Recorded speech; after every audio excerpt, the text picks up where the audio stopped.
प्राणनाथ की चतुष्शती के आयोजन न केवल नई दिल्ली भारत की राजधानी में हो रहे हैं, बल्कि महामती प्राणनाथ के जीवन को चरितार्थ करते हुए जिन महत्वपूर्ण संस्थाओं ने इसमें आरंभ से ही योगदान किया है, वे सभी इस बात के लिए प्रयत्नशील और सक्रिय हैं कि इस आयोजन के द्वारा हम महामती प्राणनाथ के संदेश को न केवल भारत में बल्कि संपूर्ण विश्व में फैला सके। इस आयोजन की महत्ता और इसकी आवश्यकता क्यों पड़ी है? कारण यह है कि भारत की जो सम विषम सामाजिक व्यवस्था है, जो अंध रूढ़ियां हैं, जो जातिगत वैषम्य और वर्चस्व का टकराव है, उस कारण आज हम विभिन्न समुदायों को और बृहत्तर जो हमारी संरचना है, सांस्कृतिक संरचना, सामाजिक संरचना, भाषिक संरचना, वह धीरे धीरे बिखर रही है। इस बिखराव, टकराव और तनाव को महामती प्राणनाथ जी ने भांप लिया था और उन्होंने अपने कुलजम स्वरूप द्वारा, जिसे हम तारतम सागर के नाम से भी जानते हैं, और उसमें अंतर्ग्रथित जो 17 छोटे बड़े ग्रंथ हैं, उन सब में इन सारी बातों को, जो नकारात्मक थी, जो समाज को तोड़ने वाली थी, जो जाति जाति में, वर्ग वर्ग में और ऊपर नीचे या ऊंच नीच में एक विभाजक रेखा जो बहुत चौड़ी हो गई थी, उसको मिटाने का उपक्रम किया था। लेकिन महामती हमेशा कहते रहे कि समाज को बदलने से पहले स्वयं को बदलना होगा, पहले आप पहचानो। इस पद को अगर हम अच्छी तरह देखें तो देखेंगे कि महामती का जो स्वगत है वह अपने को संबोधित है, उसके बाद वह समाज को और उसके बाद बृहत्तर समाज को संबोधित किया जाता है। इसलिए उन्होंने सामाजिक व्यसन, सामाजिक वैषम्य, सामाजिक रूढ़ियाँ, वे रूढ़ियाँ जो समाज में दरार पैदा कर रही हैं और जो समाज को धीरे धीरे खोखला कर रही है, और जो उस समय का एक राजनीतिक वातावरण था जिसे विषाक्त किया गया कुछ धर्मांध बादशाहों द्वारा, जिसमें औरंगजेब का नाम लिया जाता है, और उसकी जो एक तरह की धार्मिक कट्टरता थी, उससे भी महामती जा टकराई। अब यह देखना इतिहासकारों का काम है कि इस टकराव के नतीजे कितने सार्थक थे या निरर्थक थे। लेकिन जिस एक व्यापक कल्याणकारी राज्य की बात जो छत्रसाल के द्वारा उन्होंने स्थापित किया, उस राज्य की परिकल्पना में हम देख सकते हैं कि किस तरह से समाज के सारे लोग, उसमें ब्राह्मण हैं, उसमें शूद्र हैं, उसमें क्षत्रिय हैं, उसमें निम्न अंत्य जाति के लोग हैं, और यहाँ तक कि मुसलमान भी उस समाज की सृजन में या उसके निर्माण में लगे हुए हैं। इस रूप में महामती की जो एक यात्रा है, जो अंतर यात्रा से शुरू हुई और जो बहिर्यात्रा के तौर पर बुंदेलखंड साम्राज्य या जिसे हिंदू साम्राज्य कहा गया, उसकी स्थापना से जुड़ती है। महामती ने अपने बचपन के बाद किशोरावस्था से ही इतने संघर्ष किए, यहाँ वहाँ की धूल फांकी। वो एक बड़े वजीर, या जिसको जामनगर के वजीर कहा गया, उस परिवार से संबद्ध थे। उन्हें वो तोहफा दिया गया, बाद में वो उसमें उनको एक वज़ीर के नाते भी सारी सुविधाएं प्रदान की गई, लेकिन उन्होंने उसको त्यागते हुए बृहत्तर समाज के लिए, सुंदर साथ के लिए, सुंदर साथ हुए जो उनके गुरु रूप में एक सुंदर बाई के नाते प्रतिष्ठित थी। यानी जीवन में अंगना का भाव यानी समर्पण का भाव हम जब तक नहीं लाएंगे तब तक हम परमात्मा से मिल नहीं सकते। और इसीलिए उन्होंने अपना भी एक भावांगना नाम, जिस नाम से उन्होंने बहुत सी रचनाएं भी की, इंद्रावती रखा।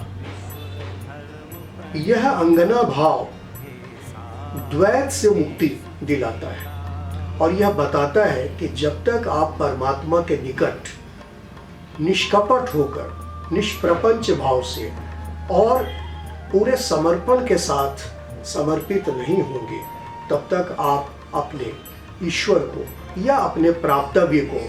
प्राप्त नहीं कर सकते। इसलिए महामती, जिन्हें 1678 में विश्व धर्म सम्मेलन यानी कुंभ के मेले में विजयानंद निष्कलंक बुद्ध की उपाधि प्रदान की गई और उनके नाम से शाखा चलाया गया, सिक्का चलाया गया, तो ये जो एक बहुत बड़ा दायित्व उनको सौंपा गया समाज की ओर से, धर्म समुदाय की ओर से, हम उस ऐतिहासिक घड़ी को एक बार फिर जीना चाहते हैं, लोगों को बताना चाहते हैं कि महामती ने अपने संघर्ष को किस तरह से उत्कर्ष में बदल दिया। और इस उत्कर्ष यात्रा के यानी इस साल जो हमारा वर्ष है, पूरी चतुष्शती का वर्ष हम मनाएंगे 17 और 18 में, और इसके लिए विभिन्न पीठों में, विशेषकर 5 नौतनपुरी धाम जामनगर से एक यात्रा भी निकाली गई है और उस यात्रा के 2 चरण पूरे हो गए हैं, जिसमें हम जगह जगह घूम करके अपने लोगों को जो महामती से संबद्ध हैं और जो महामती के संदेशों से जुड़ना चाहते हैं, वे उनसे और भी गहराई से जुड़ सके, उनके संदेशों को प्राप्त कर सके। क्यों कि आज यह बहुत ही आवश्यक हो गया, नितांत आवश्यक हो गया है कि हम सामाजिक भेदभाव को, वैषम्य को और परस्पर बढ़ती दूरी को निकटता में बदलें, उसको एक समरसता का रूप दें, और तभी हम महामती प्राणनाथ के चतुष्शती समारोह की सार्थकता और प्रासंगिकता को सिद्ध कर पाएंगे। आशा है जो हमें सुन रहे हैं या जो अगले वर्ष के आयोजनों में हमारे साथ भागीदारी करेंगे, उन सब से विनम्र प्रार्थना है कि वे महामती के संदेश को समझें, जानें और उसे दूर दूर तक फैलाने का प्रयास करें, ताकि चतुष्शती का यह जो एक वर्ष हमें उपलब्ध कराया जा रहा है, इसका कुछ लाभ हम समाज को लौटा सके। और महामती यही चाहते थे कि जो हमने पाया है उसे हम किस तरह से लौटा सके। सुख शीतल करु संसार, संसार को हम कैसे सुखी और शीतल और सौम्य बना सके, इसका आग्रह अगर महामती ने अपने जीवन काल में किया था तो इसकी पूर्णाहुति जब चतुष्शती में हो रही है, हम चाहेंगे कि उसमें सब अपनी अपनी तरफ से भागीदारी करें और हमारे इस आयोजन में सम्मिलित होकर स्वयं को कृतार्थ करें। धन्यवाद।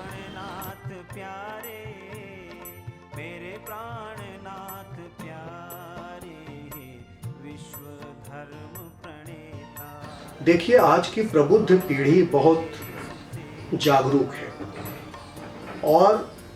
कोई भी विचारधारा या कोई भी धार्मिक पंथ अपनी बात उनसे जबरदस्ती नहीं मनवा सकता। क्यों कि आज का जो विश्व है वो एक ग्राम विश्व नहीं है या किसी कस्बे या ज़िले तक वह सीमित नहीं है। वह पूरे विश्व को देख रहा है, वह पूरे विश्व की सूचनाएं एकत्रित कर रहा है, वह देख रहा है कि कहाँ कहाँ धर्म या संस्कृति के नाम पर उसे एक तरह से बदनाम किया जा रहा है या उसे एक तरह से किनारे किया जा रहा है। तो इस दृष्टि से अगर हम महामती के निकट आते हैं तो महामती सर्वधर्म समभाव की बात करते हैं। उनके लिए हिंदू मुस्लिम ये धर्म का सवाल नहीं है, यह इंसानियत का सवाल है। तो जहाँ इंसानियत की बात होगी, जहाँ मनुष्यता की बात होगी, जहाँ मानवीयता की बात होगी, हम महामती प्राणनाथ को अपने साथ पाएंगे। अगर यह युवा पीढ़ी यह समझेगी या हम उन्हें यह समझाने में समर्थ हो सके कि महामती प्राणनाथ के पास इस तरह के अनुदेश हैं, यानी अन्यथा व्यसन, अन्यथा प्रसंग, अन्यथा ऐसे कुछ कार्य जिससे कि दूसरा समाज या दूसरा धर्म आहत होता है, तो हम कैसे उस पर नियंत्रण रखें और हम मिलजुल कर रह सकते हैं। यह हमने देखा है, हम सदियों से रहते आए हैं। तो ऐसी कोई भी ताकत हमें उस तरह से भिड़ा नहीं सकती जब तक हम सन्नद्ध रहेंगे, सतर्क रहेंगे और इस बात के लिए कोशिश करेंगे कि किसी अन्यथा कारण से हम आपस में न टकराएं। साथ के सुचेता ये विश्व धर्म प्रणेता, ये साथ के सुचेता श्री प्राणनाथ प्यारे, मेरे प्राणनाथ प्यारे, विश्व